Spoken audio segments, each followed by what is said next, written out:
2025. What a year. I think a lot of us look back on a year and try to summarize it really neatly. Good year, bad year, productive, difficult. But this year didn't really fit into a tidy category. 12 months ago at Christmas, we were grieving one baby whilst desperately trying to protect two others. And now I'm sitting here with two very loud, very tall babies, a 4-year-old who finally understands what Advent is, and a version of myself that feels changed. And I can't even define in what way. But today, I want to talk about what 2025 taught me. Not in a motivational way, my gosh, not in a lessons learned LinkedIn post kind of way, just honestly, in case you also had, what a year, jeez. This is a cozy video, but it is also an emotional one, so grab a cup of something warm and let's talk. Christmas 2024. My beautiful wife was pregnant, and it had been almost 2 years of trying up to that point of her getting pregnant. There was, I think, maybe 2 weeks in between us finding out she was pregnant, and the joyful moment of that, and then 2 weeks later finding out it was multiples and being like, triplets? Oh! And suddenly the joy that had been in that pregnancy was gone because it was just fear. Obviously, carrying multiples carries a whole range of risks, both for the parent and for the actual babies. Like, there's not that much space in a human being. And they're more likely to be born early. They're therefore more likely to have a whole host of other problems. And on top of that, sharing placenta makes things a lot more difficult, and that we couldn't relax into this pregnancy, which should have been very joyful. We really struggled to tell people even that we were having a babies. And then even after we'd lost her, having to tell people about the pregnancy became very strange as well, because it's very difficult when, I think maybe when there's one baby, and you can say, maybe it's slightly easier when there's one baby and you have the baby and there's a baby in there and you say, oh, I'm pregnant, yeah, there's a baby, or it's you've lost the baby and it's a baby. But then if there are two babies in there and we lost one, but now there's still a baby, but it was a twin pregnancy, and actually the other one's still in there, and then you have to kind of discuss that with people and you have to tell them every time. And with ours it was, so we're having twins, but it felt almost wrong to say because that hasn't been the original. It still feels weird now. The number of people who will mention something about triplets when you tell them you have twins is really shocking, really surprising to have to talk about that or not. And I think now I've just got to the point of lying. And they're like, thank goodness it's not triplets. And I'm like, yes. The point is, losing one of the triplets didn't come with this sort of clean emotional break. Not that losing a baby ever comes with a clean emotional break. Particularly around Christmas. Freaking Christmas. Like, hardest Christmas of my life last Christmas. And I have had pneumonia at Christmas. And then just family stuff happening at the same time. We don't need to go into that. Just, they're having to hold these two concepts of grieving and still being afraid to hope was difficult. Having to hold it together as well for a 3.5-year-old and tell him, yeah, no, nothing, everything's fine, yeah. And we didn't even tell him that about the pregnancy until the second scan after we'd lost her, because we really wanted to make sure that the two of them were okay. Because how can you can't break the news to a small child. Or there's two babies, oh, now there's one. We thought it was easier to not tell him, regretting that decision now, I guess, because we really need to work out a way to tell him. I have grief as well in that we didn't get to be excited in the uncomplicated way you imagine pregnancy being, and the uncomplicated way that we were with the first pregnancy. With Rupert, there wasn't the space to fall apart because there were still these 2 heartbeats to protect. And there was a 3.5-year-old. Oh, it was Christmas. And boy, did that come back up when it was December again. Sorry, wait. So, as a person, I actually love Christmas. It's just a thing, just part of my personality. Christmas lover. And this year I am both... Why did I not bring tissues to the filming of this video? And this year I am holding both the, oh my goodness, I want this to make this the best Christmas ever, but also burn it all. I hate it. And then it really took us until Easter to get relaxed again with the pregnancy and starting to think that everything's going to be okay. It was fine. We're nearing 28 weeks, viability, good. The girls, they're going to be okay. No. Then they got diagnosed with acute late onset twin-to-twin transfusion syndrome, which I have a video here if you want to find out more about that, but essentially too much blood was going to one baby and not enough was going to the other baby, and it became an emergency situation where we had to rush to London. Claudia had to have laser surgery inside. Wild. She had laser surgery on her placenta from inside the amniotic sac. It's incredible. It was incredible. I was in the operating room and I've never seen anything so wild. And we were watching as they cauterized blood vessels, the ones that were going to one baby and taking blood from the other. They were going past my daughter's hands and feet, and she would move and react to them in there, and she was still inside, and she stayed inside afterwards. But we were there in the operating room with these 2 pediatrics teams ready, because at any moment the babies might be in more distress and they might have to just take them straight out. Okay, so you might be about to have twins at 28 weeks, or this might get fixed and you've got as many more weeks as you can manage. It was so much. And for Rupert, it was so much as well. But for us to just be like, sorry, we have to rush to the hospital. Like, he loves a plan. He loves a schedule. He loves structure. And to change anything for him is just too much for him. It's a lot. And he is still working through it. Like, he understood Mummy was in danger. He understood that his baby sisters were in danger, and he needed to act it out or draw pictures or talk about it. So then after that surgery at Easter, in the Easter holidays, there were weeks of good readings and bad readings and scans for the girls. Theodora, who is our recipient baby, there's a donor and a recipient in TTTS, had an enlarged heart, and she'd had a lot more blood pumping around her body, and she was larger than she should be. And Augusta, who is our donor baby, had not enough blood, and she had not so good readings, especially with the blood flow to her brain. They give you a lot of numbers and don't necessarily... I think it's also to protect you, because they don't want to say, oh, this is the actual thing. We actually even got told that we had TTTS. We had to read it from a piece of paper. No one said it because they didn't want us to be afraid. Like, we were told a lot about it at the very early stages of the pregnancy. Like, oh, these are things that may happen, very small chance, tiny chance that you'll get this or this or this or this or this. And they just list everything out. When it actually happened, they just said, oh, this reading's not very good. We're going to send you to London for an emergency.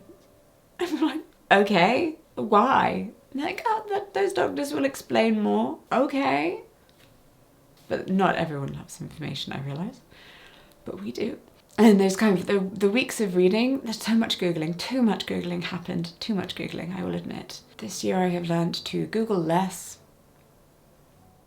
Not that parenting was easy for the first 3.5 years necessarily, but it was much easier. He's been a pretty easy child to parent for 3.5 years.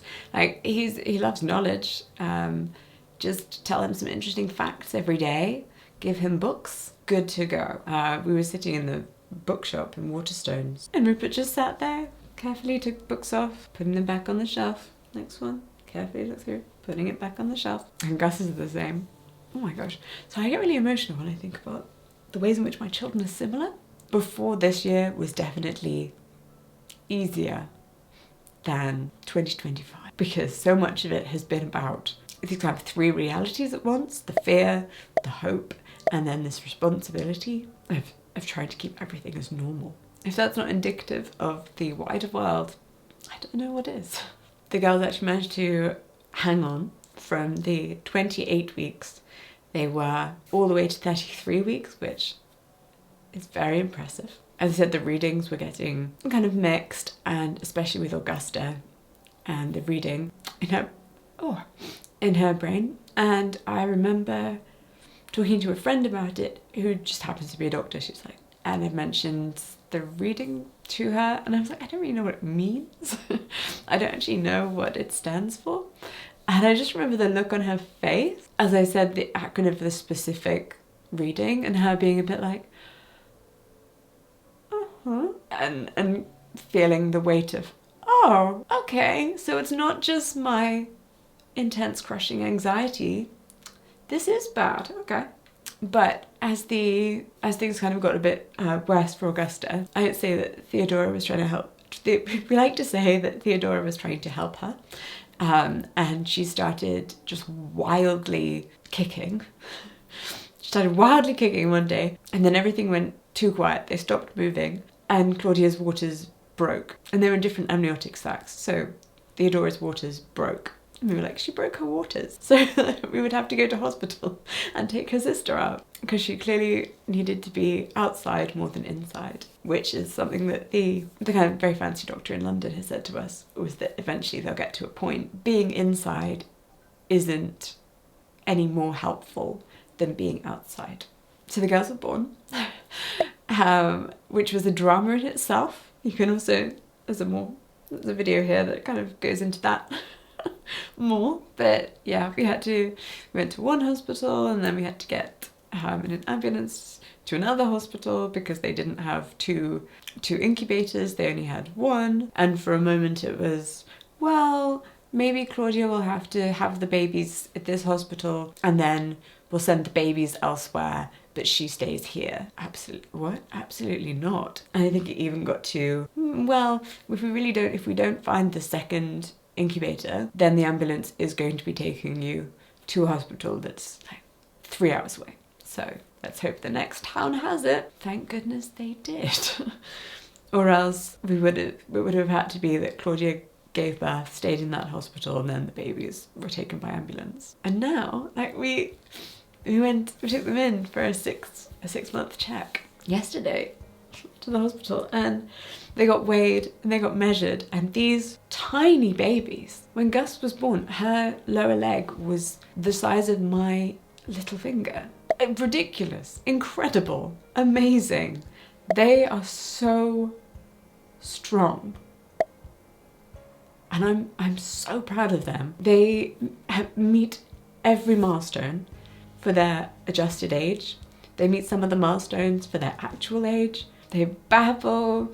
They know some signs now. Like, instead of doing mummy, they do this mummy like that.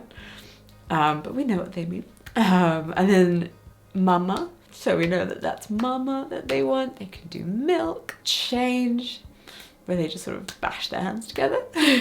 And then for Rupert, because his surname is Rupert, there, with baby hands, go, And thinking back on that, to May, and the first time that I saw them in the operating room, and they couldn't even take the mask off Theodora to show me her face because she needed the oxygen. And I had like a little glance at Gus because she could have the mask taken off, and I could see her, and then they put it back on, and they looked so small and so not ready. And they have each other, and it's so beautiful, this bond that they have. They're constantly trying to touch each other's hands, and they'll play together. Or we have a spinning drum from Kidley. Oh my god, It's so good because it has two sides, two spinning drums, and you can lie them either side of it and they can spin it between each other.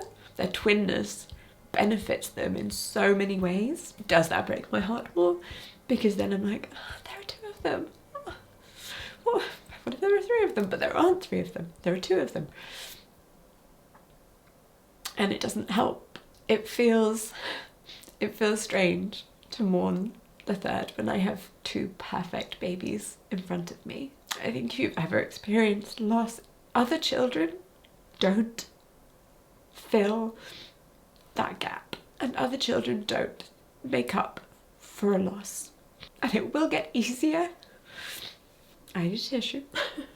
Having twins, multiple babies, and then having them be in the hospital, then having them come home, it's a lot. Like, it's a lot, as you would expect. Like, I think it's a lot to have multiple children of different ages. I have children of different ages, but having two of the same age is also a lot, especially when they're babies. It's this thing that kept happening when the girls were in the hospital. People kept saying to us, like, wow, look at you. Oh my goodness, you're dressed and you're out of the house. That's incredible. Whoa, I couldn't do that. I'd be like, yeah, I'm dressed. Of course I am. I had to bring my 4-year-old to school and then go to the hospital to spend the day with my babies because they're in a hospital alone right now. They don't let me walk naked into the hospital. I needed to get clothes on. And the thing behind it, like, I think it's meant to be a compliment. I get that. It's meant to be a compliment. Like, wow, you're doing really well. I don't know, for some reason it just always irked me. The kind of like, this can't be that much of a struggle because you really look like you're coping. You're wearing clothes. Maybe egg on my face because all of my clothes are quite fancy. I don't own any clothes that are like loungewear.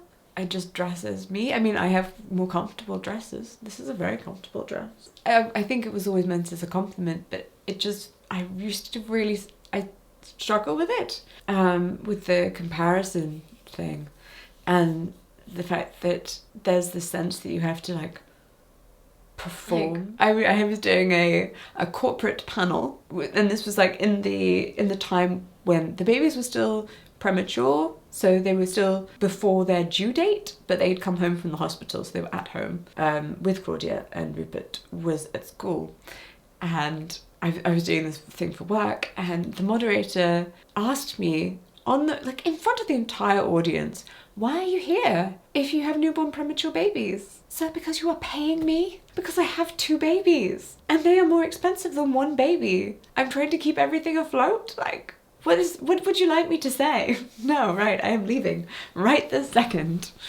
Thanks for letting me go. But if there was any job that paid me a lot of money and didn't take that much time, I absolutely took that this year. We are good at doing the swan gliding along when you are furiously paddling under the surface, because it seems like we're fine, and we are fine if nothing changes, if we don't have to do anything. Nap routine, we've got it down, absolutely fine.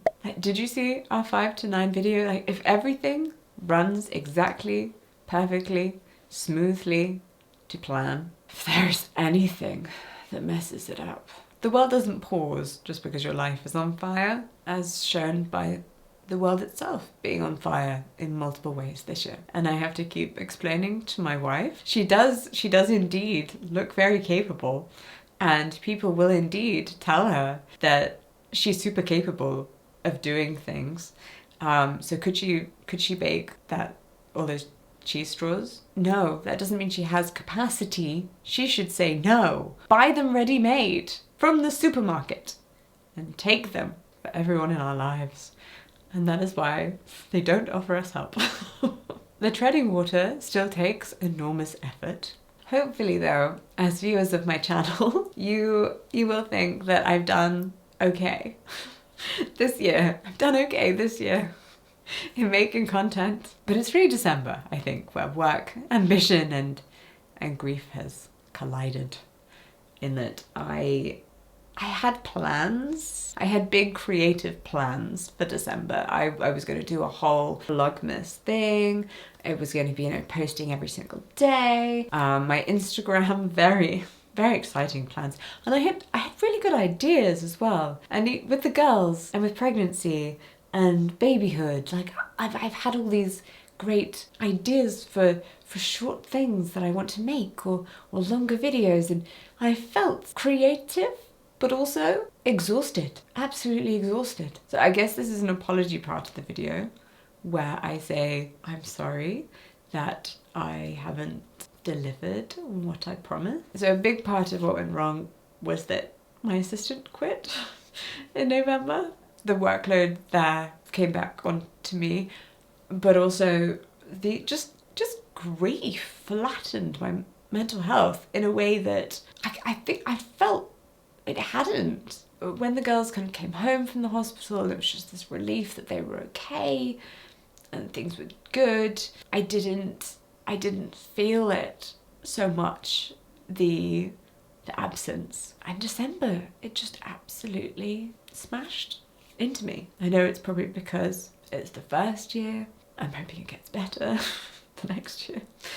But, grief doesn't always look like crying on the floor. Sometimes it just looks like not being able to do the things that you normally love doing, including creating videos, which is the thing I love doing. So yes, I'm sorry about that. I don't know, I'm apologising to you and to me, I think. I'm sorry, self. I probably shouldn't set such high expectations for myself. I think in the end though, the key lesson from this video, from anything, from my year, is that there's Christmas pressure and then there's what actually matters. So I wanted Christmas to be perfect this Christmas. It's the first Christmas for the girls. Rupert understands Christmas more fully. He understands that Advent is the run up to Christmas. Gets that we're like buying presents for other people and we're making them feel wonderful, and isn't that fantastic? And Father Christmas may or may not be real, and we're working on that one. Strange, but that's such a lot of joy for him, and I really wanted Christmas to be so special and wonderful for them, but then at the same time, because I'm putting so much thought into them and so much, I have the guilt of not earning as much because I'm not taking on as many jobs in December as I could have. And I have a fear of not doing enough. And is it kill my channel because I'm not doing stuff? It's the horrors of parenthood and jobs. But children need a present parent more than they need presents, right? Like, Rupert's going to remember that I sat with him and made a Lego set rather than that it wasn't the expensive version of the toy. Mommy just told me to go and get you. This year taught me that surviving can look like thriving from the outside, and I should probably work more on actually asking for help when I need it. It taught me that grief and joy don't cancel each other out. They just sit next to each other, and that's okay. It taught me that it's okay for a year to just be a lot. If this Christmas looks different than you've imagined, if you're treading water, if you're grieving, if you're just getting through, please know that's enough. I'm wishing you a gentle Christmas, and I will see you in my next video for some hot takes about Christmas with my wife. Expect many of them to be, it's fine. We don't need to do fancy things. It's fine. It's fine. Thank you so much for watching and spending time with me, and I look forward to all of the wonderful things that we're going to do in the new year.